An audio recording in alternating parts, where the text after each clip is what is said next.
أعوذ بالله السميع العليم من الشيطان الرجيم.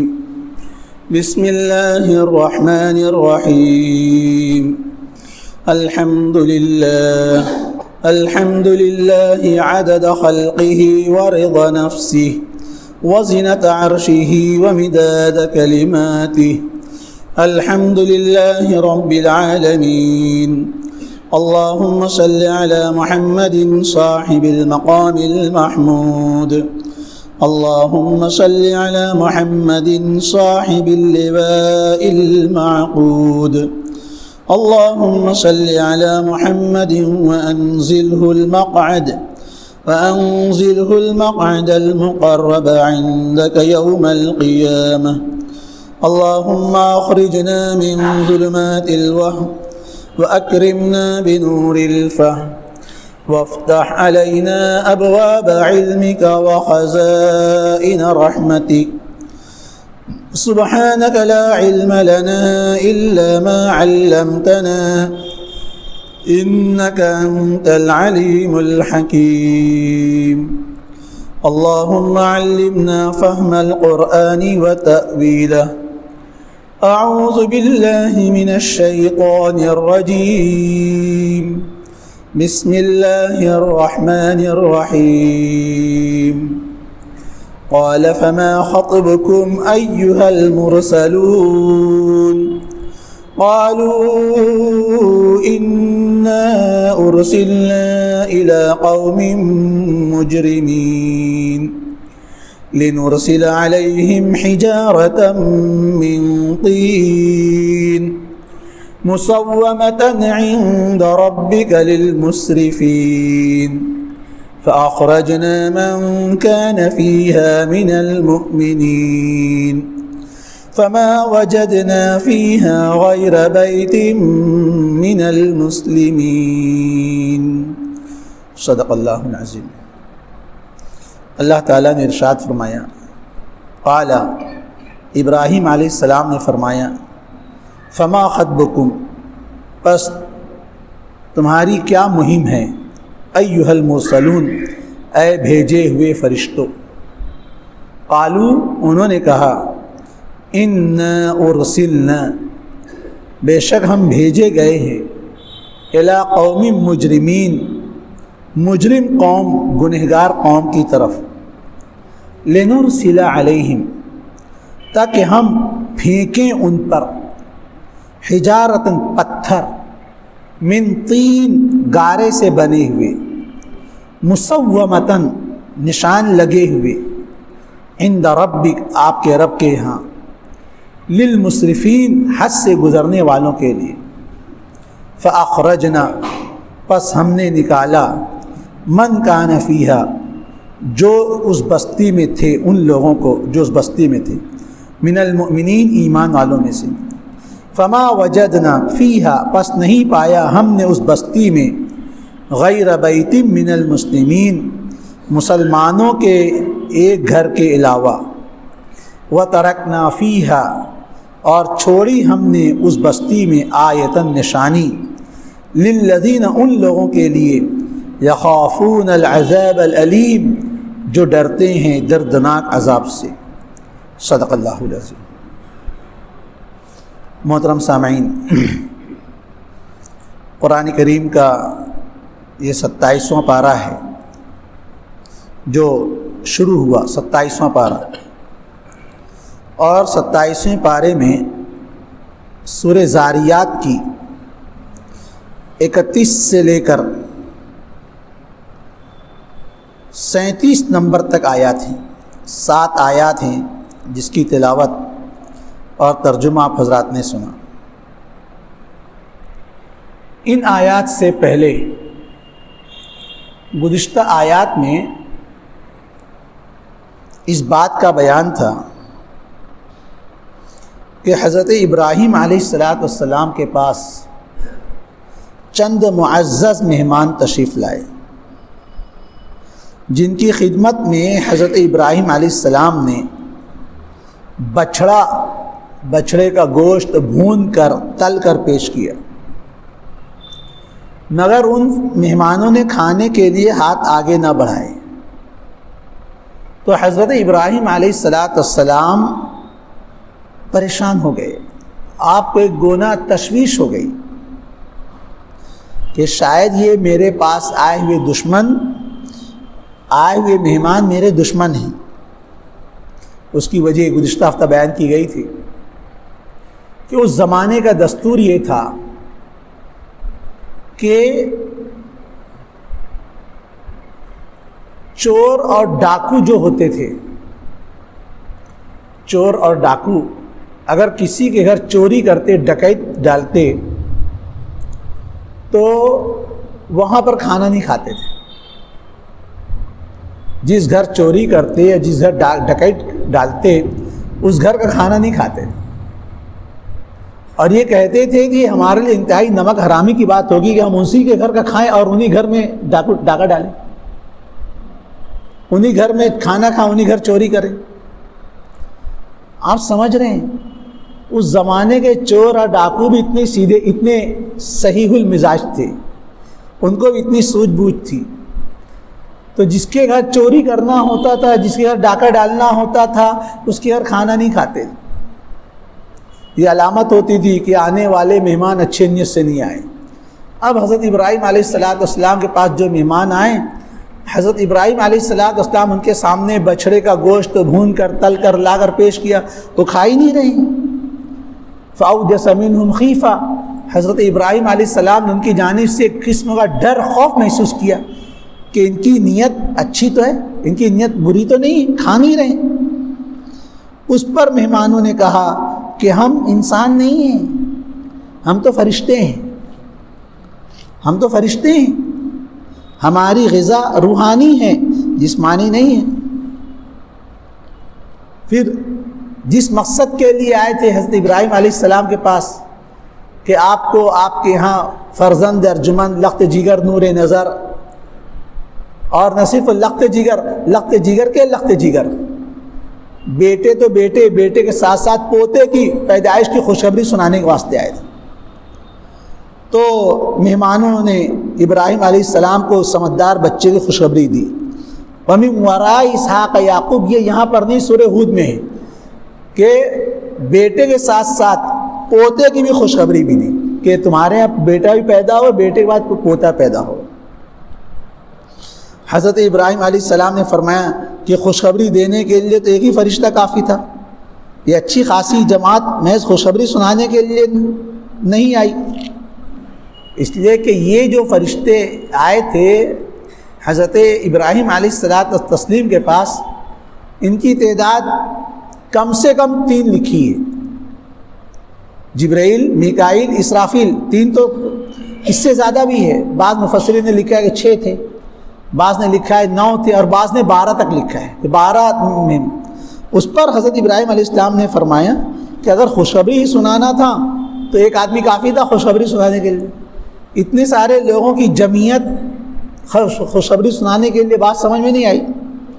اس پر حضرت ابراہیم علیہ السلام نے ان فرشتوں سے پوچھا، فما خطبکم ایھا 27 پارہ شروع ہو رہا ہے، فما خطبکم ایھا المرسلون، اے فرشتوں تمہارا میٹر کیا ہے، تم کس مہم پر آئے ہو؟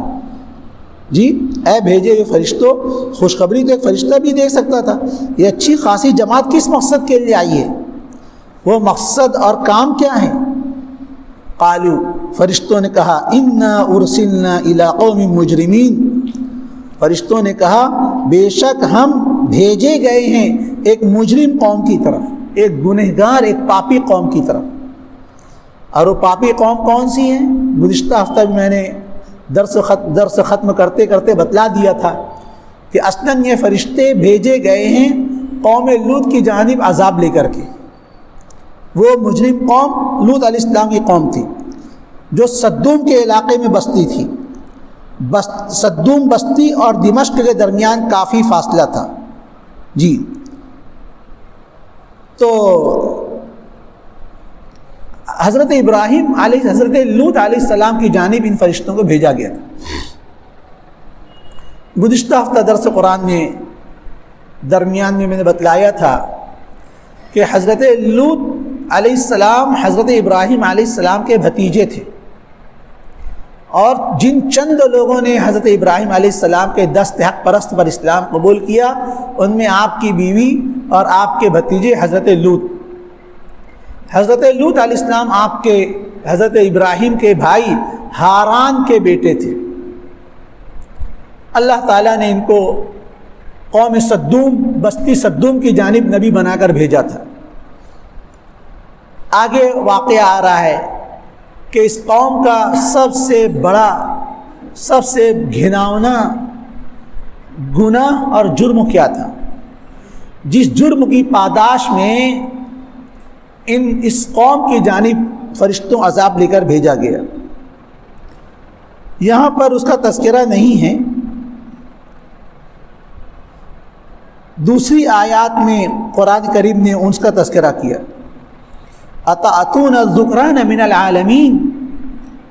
اس قوم کا سب سے بڑا گھناؤنا، غلیظ، نیچ حرکت، گندی حرکت، فطرت کو مسخ کر دینے والی، فطرت کے خلاف جو حرکت تھی وہ ہم جنس پرستی تھی۔ ہم جنس پرستی انسان کے اندر اپنے جذبات کی تسکین، اور اگر آپ کے الفاظ نہ سمجھ میں آ رہے آپ اس کو دوسرے الفاظ میں کہہ لیجئے، سیکس، قوت باہ کا استعمال، یہ انسانی زندگی کی ضرورت ہے، لیکن اللہ تعالیٰ نے اس ضرورت کی تکمیل کے لیے مرد و عورت کا رشتہ بنایا۔ یا ایھا الناس اتقوا ربکم الذی خلقکم من نفس واحدہ وخلق منها زوجها، انسان کو پیدا کیا اور انسان سے اس کا جوڑا بنایا۔ جوڑا کیا ہے؟ عورت ہے، کہ ایک مرد اپنے جذبات کی تسکین کے لیے عورت سے نکاح کر کے جائز اور حلال طریقے سے اپنے جذبات کی تسکین کرے۔ یہ فطرت اور یہ شریعت ہے، اور ظاہر سی بات ہے یہ تو ایک انسان کے اپنے جذبات کی تکمیل ہو رہی ہے، تسکین ہو رہی ہے، لہٰذا اس پر کوئی اجر و ثواب نہیں ہونا چاہیے۔ لیکن قربان جائیے شریعت پر، کہ شریعت اور صاحب شریعت نے اس نکاح والے عمل کو بھی عبادت قرار دیا اور اس کی بڑی بڑی فضیلت بیان ہے۔ ایک حدیث میں حضور اکرم صلی اللہ علیہ وسلم نے ارشاد فرمایا، النکاح من سنتی، نکاح میری سنت ہے۔ اور ایک حدیث میں فرمایا کہ نکاح نہ صرف میری سنت ہے، اربع من سنن المرسلین، السواک والتعطر والحیاء والنکاح، 4 چیزیں ایسی ہیں جو تمام انبیاء علیہ السلام کی سنت رہی ہیں، مسواک کرنا، خوشبو لگانا، حیا پاک دامنی اور نکاح کرنا۔ ایک حدیث میں حضور اکرم صلی اللہ علیہ وسلم نے فرمایا، من انکح فقد استکمل الایمان، جس نے نکاح کر لیا اس نے اپنا ایمان مکمل کر لیا۔ ایک حدیث میں حضور علیہ السلام نے فرمایا، ثلاثۃ حق علی اللہ عونہم، 3 لوگ ایسے ہیں جن کی مدد کرنا اللہ نے اپنے ذمے لے رکھا ہے۔ ان 3 لوگوں میں سے الناکح الذی یرید العفاف، ایک وہ شخص ہے جو اس نیت سے نکاح کرے تاکہ پاک دامنی زندگی بسر کرے۔ کتنے فضائل ہیں، میں تو چند حدیثیں میں نے آپ کے سامنے پیش کیا، ذخیرہ حدیث میں اور بہت ساری مثالیں۔ میں بتلانا چاہتا ہوں کہ نکاح تو انسان کی ایک طبعی، ایک فطری، ایک نچلی ضرورت تھی، اس پر کوئی اجر و ثواب نہیں ملنا تھا، لیکن قربان جائیے شریعت نے نکاح کو بھی عبادت قرار دیا اور اس پر بھی بڑے بڑے انعامات، اجر و ثواب کی بشارت سنائی۔ تو انسان کی ضرورت کی تکمیل کے لیے اللہ تعالیٰ نے اس کو جوڑا پیدا کیا، مرد عورت، عورت مرد، کہ مرد عورت نکاح کے ذریعے جائز حلال طریقے سے اپنی ضرورت کی تسکین کریں تو یہ ان کے لیے عبادت شمار ہوگا۔ میاں بیوی کا تعلق یہ بھی ان کے لیے عبادت شمار ہوگا۔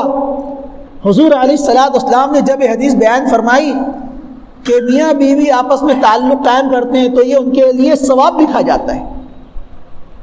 دیکھیے میں کیا سنا رہا ہوں، صحابہ کرام کو تعجب ہوا، اللہ کے رسول اس پر کیسے اجر و ثواب؟ یہ تو انسان کی اپنی زندگی کی پرسنل ضرورت ہے، اس پر کوئی اجر و ثواب کیسے؟ اس پر یہ ان کے لیے صدقہ کیسے بنے؟ حضور علیہ السلام نے فرمایا یہ بات بتلاؤ، ایک مرد اگر اپنی بیوی کے ساتھ اپنی ضرورت پوری نہ کرے، پرائی عورت کے ساتھ جا کر ناجائز اور حرام طریقے سے ضرورت پوری کرے، تو بتلاؤ اس کے لیے گناہ ہوگا کہ نہیں ہوگا؟ جی صحابہ کرام نے فرمایا گناہ ہوگا۔ آپ نے فرمایا اسی طریقے سے جب انسان جائز حلال طریقے سے اپنی تو اس کے لیے ثواب ہوگا۔ معراج کے واقعے میں حضور اکرم صلی اللہ علیہ وسلم نے دیکھا کہ کچھ لوگ ہیں جن کے ایک جانب پکا ہوا حلال گوشت رکھا ہوا ہے، پکا ہوا حلال گوشت رکھا ہوا ہے، اور دوسری جانب کچا سڑا ہوا حرام گوشت رکھا ہوا ہے، اور وہ لوگ بجائے اس کے کہ پکا ہوا حلال گوشت کھائیں، اس کو چھوڑ کر کچا حرام گوشت کھائے جا رہے ہیں، سڑا ہوا گوشت کر۔ حضور صلی اللہ علیہ وسلم سے دیکھا نہ گیا۔ حضور نے پوچھا جبریل یہ کون لوگ ہیں؟ حضرت جبریل علیہ السلام نے فرمایا یہ وہ لوگ ہیں جن کے نکاح میں پاک حلال بیویاں تھیں، جن کے نکاح میں پاک حلال بیویاں تھیں، وہ چاہتے اپنی ضرورت کی تسکین اپنی پاک حلال بیویوں سے کر سکتے تھے، لیکن اپنی پاک حلال بیویوں کو چھوڑ کر ناجائز اور حرام اور فاحشہ اور داشتہ اور ناجائز عورتوں سے اپنی ضرورت پوری کرتے تھے۔ یہ ان کا وبال ہے۔ میرے بھائیوں، آج اس عنوان پر بہت کہنے سننے کی ضرورت ہے۔ اللہ معاف فرمائے، ون سائڈ محنت ہو رہی ہے، معروفات کی محنت تو ہو رہی ہے، منکرات پر کوئی کہنے سننے والا نہیں ہے۔ منکرات گناہوں کی روک تھام کیسے ہوگی؟ آج ہم نے نماز روزہ حج زکوٰۃ صدقہ خیرات کو کر کے مطمئن ہو گیا، انسانی سمجھتا ہی نہیں کہ گناہ کو چھوڑنا بھی کوئی چیز ہے۔ اللہ معاف فرمائے، آج ایک شخص بہت دین کے اعتبار سے بھی ترقی کر رہا ہے اور گناہ کے اعتبار سے بھی ترقی کر رہا ہے، تو یہ نیکیاں کہاں باقی رہیں؟ اس وقت یہ میرا موضوع نہیں ہے، لیکن میں درد دل کے ساتھ کہہ رہا ہوں۔ قرآن کریم نے اصلاح معاشرہ کے لیے دونوں چیز بیان فرمائی، تأمرون بالمعروف تنہون عن المنکر۔ صرف تأمرون بالمعروف نہیں ہے، پورا قرآن آپ اس انداز سے پڑھ لیجیے، جہاں جہاں قرآن نے کہا تأمرون بالمعروف فوراً کہا تنہون عن المنکر، یا امرون بالمعروف ینہون عن المنکر۔ اس لیے کہ ایک پرندے کو پرواز کرنے کے لیے دو پر چاہیے، ایک پر سے پرندہ پرواز نہیں کر سکتا۔ آپ کے اس لائٹ کے جلنے کے لیے نیگیٹو پازیٹو مائنس پلس دونوں وائر ہوگا تو وائر بلب جلے گا، لائٹ روشنی دے گی، ایک وائر سے نہیں چلے گا۔ معاشرے میں جس طرح نیکیوں کی اشاعت ضروری ہے، معاشرے میں گناہوں کے منکرات کے خلاف کہنا سننا یہ بھی ضروری ہے، گناہوں کی روک تھام بھی ضروری ہے۔ وہ بہت مشہور حدیث ہے، اللہ تعالیٰ نے بنی اسرائیل میں ایک بستی پر عذاب کے لیے جبریل امین کو بھیجا کہ جاؤ اس بستی کو عذاب لے کر۔ وہ جبریل امین علیہ السلام تشریف لائے، دیکھا کہ اس بستی میں ایک بڑا عابد زاہد متقی پرہیزگار زمانہ، اس کے ہوتے ہوئے عذاب دیا جائے۔ اللہ تعالیٰ سے پوچھا، اللہ تعالیٰ آپ اس بستی پر عذاب لے کر بھیج رہے ہیں جبکہ اس بستی میں تو بڑا نیک صالح متقی پرہیزگار بندہ آپ کا موجود ہے، اس کے ہوتے ہوئے؟ اللہ نے فرمایا اس بستی کو اس کے اوپر ہی پلٹ دو، اس بستی کو اس کے ساتھ پلٹ دو، اس لیے وہ تو اپنی عبادت میں زہد وارا تقوی میں پرہیزگاری میں مصروف رہا، اور امت اور قوم کا حال سے بے حال ہوتا رہا، اس کو قوم کی کوئی پرواہ نہیں رہی۔ حضور اکرم صلی اللہ علیہ وسلم نے حدیث میں فرمایا من اصبح ولم یہتم بامر المسلمین فلیس منا، جو شخص اس حال میں شروع کرے کہ اس کو مسلمانوں کے معاملات سے کوئی سروکار نہ ہو، حضور فرماتے ہیں ایسا شخص ہم میں سے نہیں ہے۔ اور پھر میں اپنے موضوع پر آ رہا ہوں کہ جس طرح نیکیوں کی محنت ضروری ہے، برائیوں سے روک تھام بھی ضروری ہے، ورنہ دیکھیے آج پورا قوم پریشان ہے، مسلم بہن بیٹیوں کو غیر مسلموں کے ساتھ بھاگ کر دھرم پریورتن کرنے اور لو میرج کرنے کی حالات سے۔ آپ نہیں سن اس وقت مالیگاؤں میں یہ ارتداد کا فتنہ کس زور سے پھیلا ہوا ہے؟ ارتداد باقاعدہ مسلمان بہن بیٹیاں بھنگیوں کے ساتھ، بھیڑوں کے ساتھ، چماروں کے ساتھ۔ ارے جو میں کہہ رہا ہوں یوں ہی جذبات میں نہیں کہہ رہا ہوں، باقاعدہ میرے پاس پروف ہیں، مسلم سوسائٹی، مسلم معاشرے کی نامی گرامی لڑکیاں ڈھیر کے ساتھ گٹر صاف کرنے والے بھنگی کے ساتھ رات کے 2 بجے بھاگتے پکڑی گئی ہیں۔ آخر آج ہمارا معاشرہ یہاں تک کیوں پہنچا ہے؟ یہ معاشرے کی تباہی اسی واسطے پہنچی ہے کہ آج ون سائڈ محنت ہوئی، برائیوں پر کوئی کہنے سننے والا نہیں رہا، برائیوں کی روک تھام کی کسی کو فکر نہیں رہی۔ میں عرض کر رہا تھا کہ نکاح انسان کی فطری جنسی تسکین کے لیے اللہ تعالیٰ نے نکاح کو ایک حلال ذریعہ قرار دیا، لیکن اس قوم لوط کے اندر جو تباہی، جو فحاشیت، جو اباحیت تھی، وہ ہم جنس پرستی، مردوں سے اپنی ضرورت پوری کرنا، لا حول ولا قوت الا باللہ، جو کبھی بھی کسی وقت میں بھی جائز نہیں ہو سکتا ہے۔ آج ایک پرائی عورت آپ کے واسطے ناجائز ہے، آج ایک پرائی عورت آپ کے واسطے ناجائز ہے، ایک پرائی عورت آپ کے واسطے جائز ہو سکتی ہے، ہو سکتی نہیں ہو سکتی ہے۔ نکاح کر لیجئے، نکاح کے ذریعے پرائی عورت آپ کی بھی بن جائے گی۔ ایک پرائی عورت تو ایک مرد کے لیے نکاح کے ذریعے جائز ہو سکتی ہے، لیکن کیا کسی مرد سے نکاح ہو سکتا ہے؟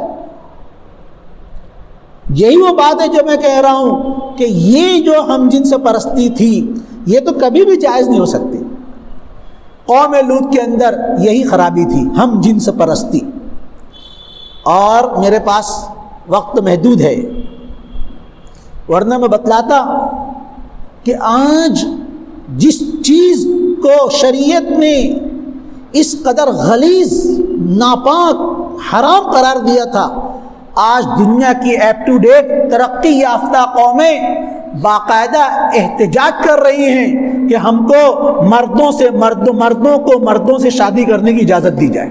یہ لیجیے، عورتوں کو عورتوں سے شادی کرنے کی اجازت دی جائے۔ لا حول ولا قوت الا باللہ۔ یہ ترقی ہے جس پر آپ رال ٹپکا رہے ہیں کہ ہم کو بھی ان کے جیسا ہونا چاہیے۔ قوم لوط کے اندر جو گناہ تھا وہ ہم جنس پرستی۔ قرآن کریم میں مختلف مقامات پر اس کو بیان کیا، میں مختصراً بیان کر رہا ہوں کہ قوم لوط اس گناہ میں مبتلا تھی۔ یہ قوم آباد تھی صدوم نامی بستی، اور ان کا جو جرم تھا، ان کا جو گناہ تھا وہ یہی تھا جو میں نے بیان کیا۔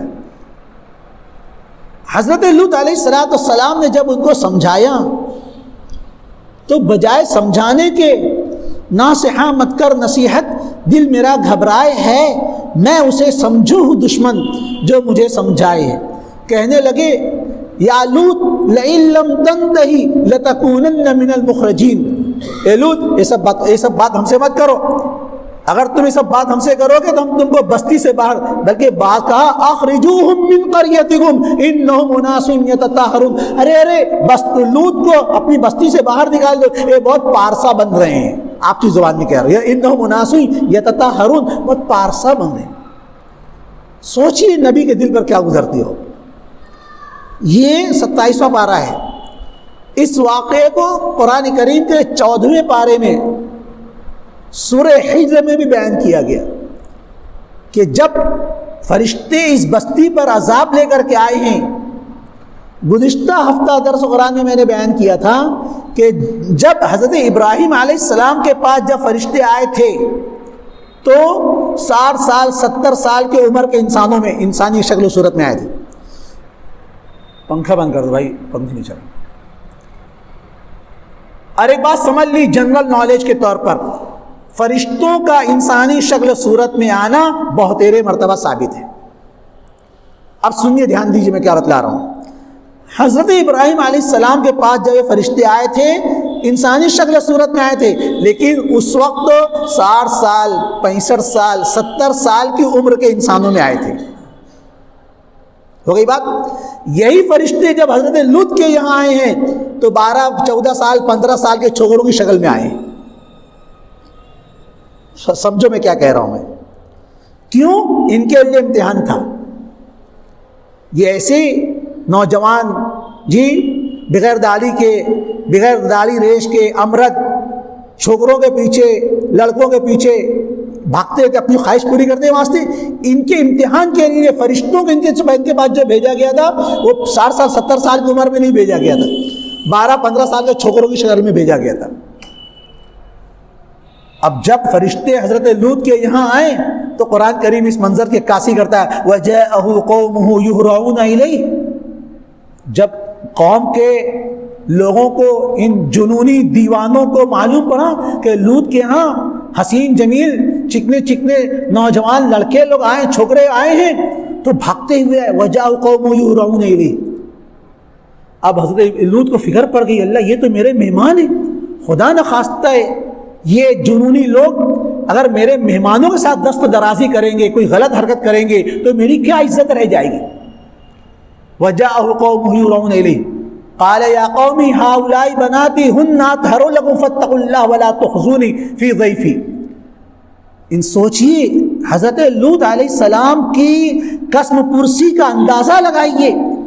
حضرت لوط یہ کہنے پر مجبور ہو گئے, ارے لوگوں اگر تم کو اپنی جنسی تسکین پوری کرنا ہی ہے, ہاؤلائی بناتی, میری بیٹیاں, ان سے نکاح کر لو اور نکاح کر کے جائز حلال طریقے سے اپنی ضرورت پوری کرو, لیکن ولا تخزونی فی ضیفی, میرے مہمانوں کے سامنے مجھ کو رسوا تو مت کرو. سوچی حضرت لوط کس قدر آپ کی زبان میں کس قدر کھیر بول دیے تھے اس قوم کے آگے اپنی بیٹیوں کو. یہ اور بات ہے, مفسرین نے لکھا ہے کہ یہاں پر حضرت لوط نے جو کہا میری بیٹیوں سے, یا تو حضرت لوط کی اصلی بیٹیاں مراد ہو سکتی ہیں یا قوم و ملت کی بیٹیاں, چونکہ نبی قوم کے اندر باپ کے درجے کا ہوتا ہے. قوم و ملت کی بیٹیاں, لوط کی بیٹیاں. آپ نے ان کو کہا اگر تم کو اپنی جنسی تسکین پوری کرنا ہی ہے تو قوم و ملت کی بیٹیوں سے شادی کر لو, جائز حلال طریقے سے اپنی ضرورت پوری, لیکن ان مہمانوں کے ساتھ غلط کام کر کے ولا تخزونی فی ضیفی, کم از کم مجھ کو رسوا تو مت کرو. سوچیے حضرت لوط علیہ السلام نے کتنا کیا, صبر و برداشت کیا. تو قرآن کریم نے اس منظر کو کہے بہترے مقامات پر بیان کیا, لیکن معاملہ کیا تھا؟ معاملہ یہ تھا مرض بڑھتا گیا جوں جوں دوا کی. جنون طاری تھا, سمجھنے کے موڈ میں بالکل نہیں تھے. بالآخر اللہ تعالیٰ نے فرشتوں کو عذاب لے کر بھیجا, اور وہی فرشتے جو پہلے حضرت ابراہیم علیہ السلام کے یہاں 60-70 سال کی عمر میں آئے تھے, وہی فرشتے 12-15 سال کے چھوکروں کی شکل میں حضرت لوط کے آئے ہیں. فرشتوں نے کہا لِنُرْسِلَ عَلَيْهِمْ حِجَارَةً مِّن طِينٍ, ہم قوم لوط پر بھیجے گئے, کیوں؟ تاکہ ہم برسائیں, پھینکیں ان پر پتھر گارے سے بنے ہوئے. گارے کو پکا کر پتھر بنائے ہوئے تھے, جیسے کمار لوگ برتن پکاتے ہیں ویسے. اگر آئی چیز آپ کو نہ سمجھے تو آپ نے دیکھا ہوگا گزشتہ چند دہائیوں پہلے کہ بعض اینٹ خوب پک جاتی تھی. اول تو اینٹ پکائی جاتی ہے, لیکن بعض اینٹ خوب پک جاتی تھی تو اس کے سائڈ میں ڈیم جیسا نکل جاتا تھا, اس کا کلر بدلی ہو جاتا تھا جاملے جیسا. وہ اتنی مضبوط ہوتی تھی کہ ہتھوڑے سے مارا جائے تو بھی نہ ٹوٹے. اس کو کہتے ہیں منتین. اس کے بنے ہوئے کنکر پھینکے جائیں گے, مصومۃ عند ربک, نشان لگائے ہوئے آپ کے رب کے یہاں, للمسرفین, حد سے بڑھنے والوں کے لیے, رب کی نافرمانی کرنے والوں کے لیے. ہر پتھر اس نافرمان پر پڑ کر اسے ہلاک کر دے گا جس کا نشان لگا ہوا ہوگا. سورہ عنکبوت کی 32 نمبر آیت میں ہے, حضرت ابراہیم علیہ السلام نے کہا اس بستی کو تباہ کرنے کے لیے ان فیہا لوطا, بے شک اس بستی میں تو لوط بھی رہتے ہیں جو اللہ کے پیغمبر ہے, میرے بھتیجے. فرشتوں نے کہا نحن اعلم بمن فیہا, ہم کو سب معلوم ہے وہاں پر کون ہے کون نہیں. جی آپ ان کی سفارش مت کیجیے. فرشتوں کا غیظ و غضب, نحن اعلم بمن فیہا, ہم خوب جانتے ہیں وہاں پر کون ہے کون نہیں. لننجینہ واہلہ الا امرأتہ, ہم ان کو اور ان کے گھر والوں کو بچا لیں گے مگر ان کی بیوی کو نہیں بچائیں گے. یہ سورہ عنکبوت کا میں نے حوالہ دیا. اب یہی واقعہ قرآن کریم کے 12ویں پارے میں سورہ ہود میں بیان کیا گیا کہ جب جب فرشتوں نے کہا کہ ہم قوم لوط پر عذاب لے کر جا رہے ہیں, تو ابراہیم علیہ السلام کی نرم دلی ان کی میا، ان کی مروت دیکھیے کہ فرشتوں سے کہنے لگے ارے وہاں پر عذاب لے کر جا رہا، وہاں تو لوط ہیں، یہ ہیں۔ قرآن کریم کو کہنا پڑا یا ابراہیم اعرض عن ھذا انہ قد جاء امر ربک، ابراہیم چھوڑو یہ سب بات، یہ اللہ کا حکم ہے، ہو کر رہے گا جی۔ تب ابراہیم علیہ السلام خاموش ہوئے۔ تو قصہ مختصر یہ ہے کہ فرشتوں سے حضرت ابراہیم نے کہا کہ وہاں پر کیوں عذاب لے کر جا رہے ہو، وہاں تو قوم لوط بھی موجود ہیں۔ فرشتوں نے کہا لننجینہ، ہم ضرور بچا لیں گے لوط کو بھی، ان کے گھر والوں کو بھی، سوائے ان کی بیوی کے۔ اب سوائے ان کی بیوی کے کیوں؟ انہا لمن الغابرین، وہ عذاب میں باقی رہنے والوں میں سے، کیوں؟ اس لیے اس نے لوط پر ایمان نہیں لایا تھا۔ قرآن کریم 28واں پارہ سورہ تحریم کے آخری صفحے پر اللہ تعالیٰ فرماتے ہیں وَضَرَبَ اللَّهُ مَثَلًا لِّلَّذِينَ كَفَرُوا امْرَأَتَ نُوحٍ وَامْرَأَتَ لُوطٍ، جن نبیوں کی بیویوں نے ایمان نہیں لایا ان میں نوح کی بیوی اور لوط کی بیوی ہے۔ نوح کی بیوی نے بھی نوح پر ایمان نہیں لایا، لوط کی بیوی نے بھی لوط پر ایمان نہیں لایا۔ وَضَرَبَ اللَّهُ مَثَلًا لِّلَّذِينَ كَفَرُوا امْرَأَتَ نُوحٍ وَامْرَأَتَ لُوطٍ كَانَتَا تَحْتَ عَبْدَيْنِ مِنْ عِبَادِنَا صَالِحَيْنِ، یہ دونوں بیوی ہیں، دونوں عورتیں، نوح کی عورت، نوح کی بیوی اور لوط کی بیوی ہمارے نیک صالح متقی پرہیزگار انبیاء کے نکاحوں میں تھی۔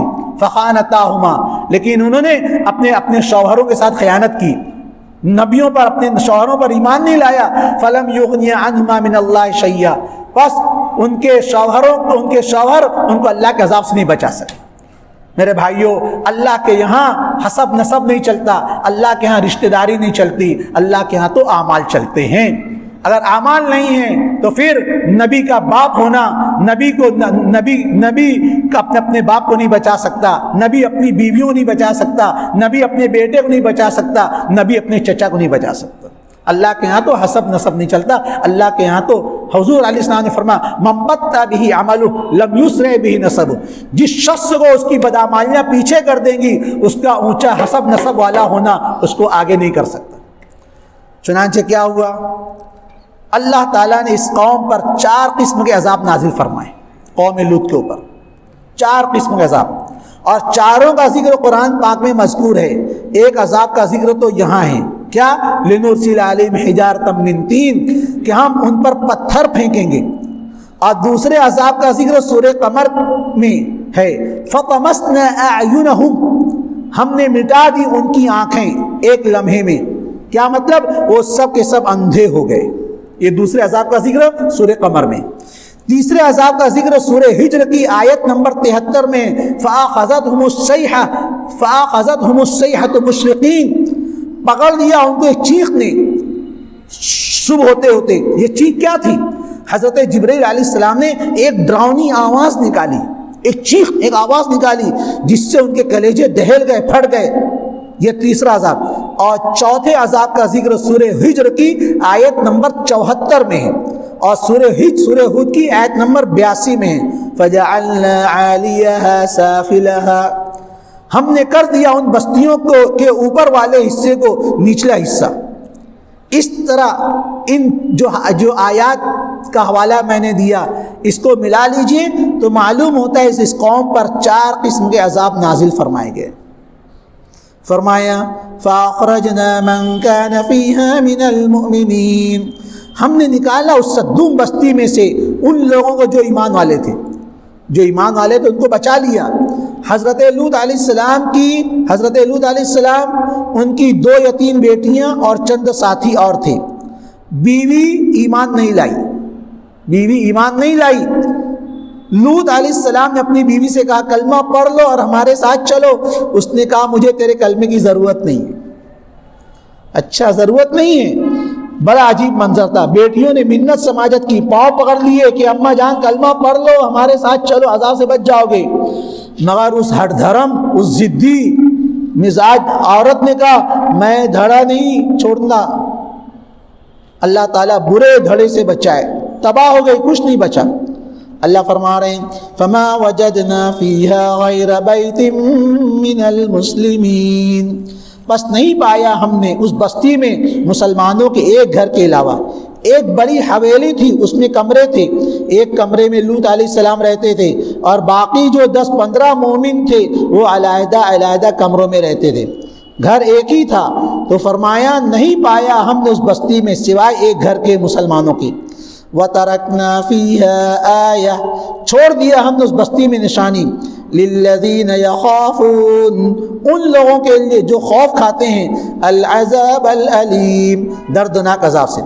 اس بستی کو جب الٹا کر کے پھینک دیا گیا، اس بستی کو جب الٹا کر کے پھینک دیا گیا تو وہاں کوئی چیز عذاب سے نہ بچی۔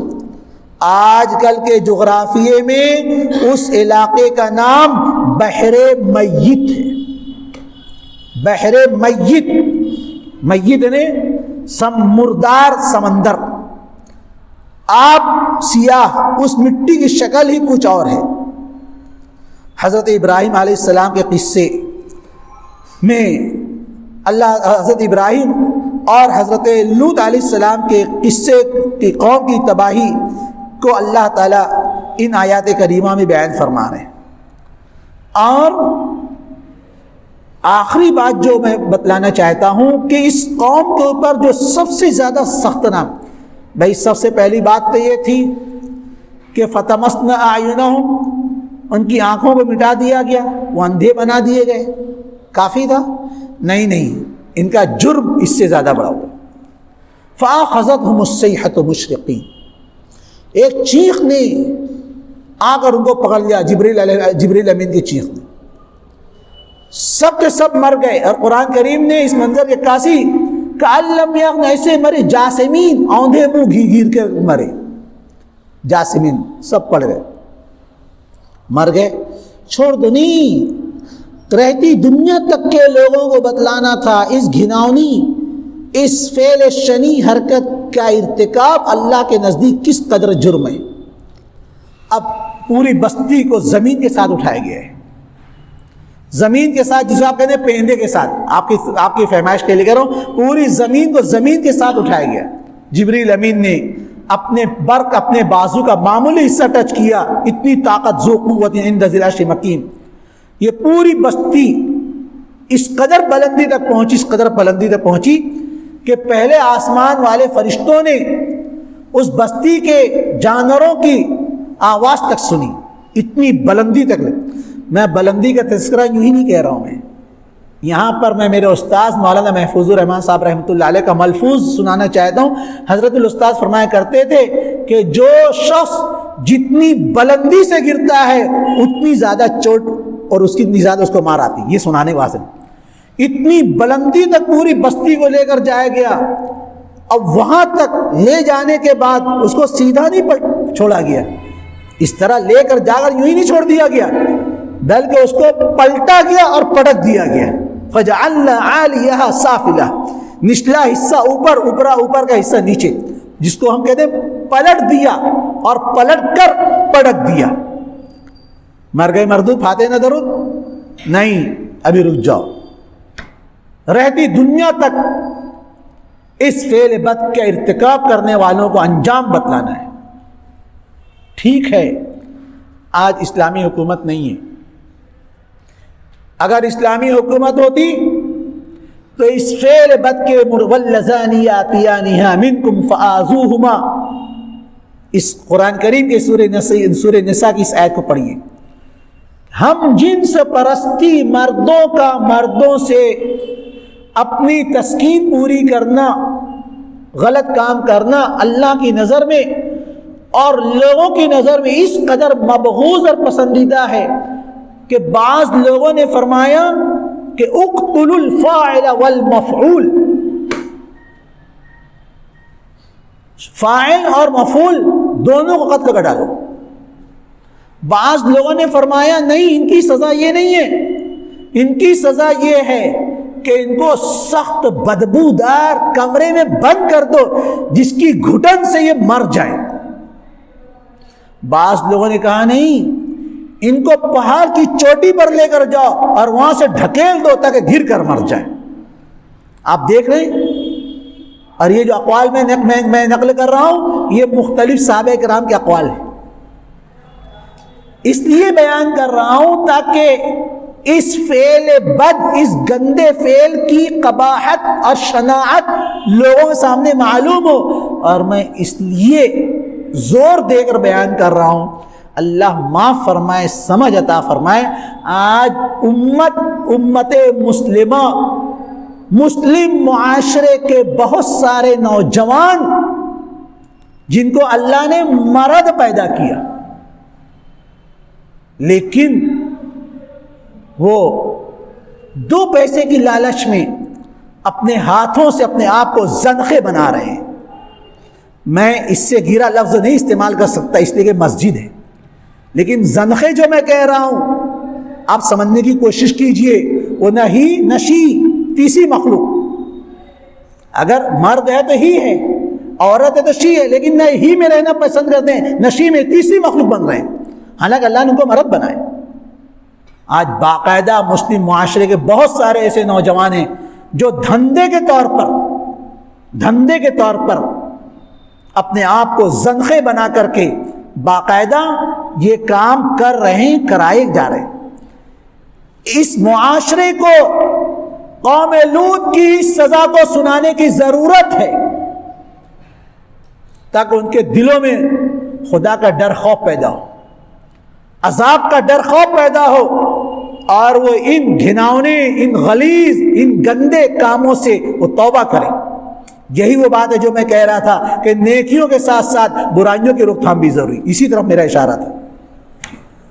جس ذریعے سے بھی ہو، انفرادی ملاقات کے ذریعے سے ہو، اجتماعی ملاقات کے ذریعے سے ہو، پیار محبت سے، جیسے بھی ہو، ان مسلم نوجوانوں کو سمجھائے۔ باقاعدہ مسلم نوجوانوں کا میں نام لے کر کہہ رہا ہوں، ایک بہت بڑا گروپ اس میں ملوث ہے۔ یہ کام کس قدر غلیظ ہے، کس قدر گھناؤنا ہے، اس کی قباحت اور شناعت کے لیے میں نے صحابہ کرام کے اقوال نقل کیے کہ بعض صحابہ فرماتے ہیں نہیں ایسے لوگوں کو جینے کا کوئی ادھیکار نہیں ہے۔ اقتلوا الفاعل والمفعول، جو کام کر رہا ہے اس کو بھی، جس کے ساتھ کیا جا رہا ہے اس کو، دونوں کو شوٹ کر دو، قتل کر دو، نہ رہے بانس نہ بجے بانس۔ بعض صحابہ کرام کے اقوال یہ ہیں کہ سخت بدبودار کمرے میں بند کر دو جس کی گھٹن سے یہ گھٹ گھٹ کر مر جائے۔ بعض صحابہ کرام نے فرمایا نہیں، ان کو پہاڑوں کی بلند چوٹی پر لے کر جاؤ اور وہاں سے ڈھکیل دو تاکہ مر جائیں۔ قرآن کریم نے چوتھا عذاب جو بیان کیا، جی وہ تو اندھے ہو ہی گئے، جبریل امین کی چیخ سے مری گئے، پوری بستی کو اٹھا کر پٹک کر پلٹ دیا، اب مر گئے، اب تو چھوڑ دو، نہیں، ابھی ایک انجام ان کو بس سکھانا ہے۔ کیا؟ لِنُرْسِلَ عَلَيْهِمْ حِجَارَةً مِّن طِينٍ وَأَمْطَرْنَا عَلَيْهَا حِجَارَةً مِّن طِينٍ، ہم نے ان کے اوپر پتھروں کی بارش برسائی، اور پتھر بھی کون سے؟ جس کو ہم کنکڑ کہتے ہیں، کنکڑ، جی ایک ایک پر نشان لگا ہوا تھا، جس کو جو پتھر جس کو لگنا تھا وہ نشان زدہ تھا، اسی کو لگا۔ یہ چار قسم کے خوفناک، خطرناک، ڈینجرس عذاب اللہ تعالیٰ نے ان آیات کریمہ میں بیان فرمائے تاکہ رہتی دنیا تک کے لوگوں کے لیے نشان عبرت ہو، اور ان واقعات کو قرآن نے بیان فرمایا تاکہ مسلمان قرآن کو پڑھیں اور ان واقعات سے عبرت حاصل کریں، اس قسم کے غلط کاموں سے توبہ کریں۔ اللہ تعالیٰ سمجھ کی توفیق عطا فرمائے۔ بسم اللہ الرحمن الرحیم۔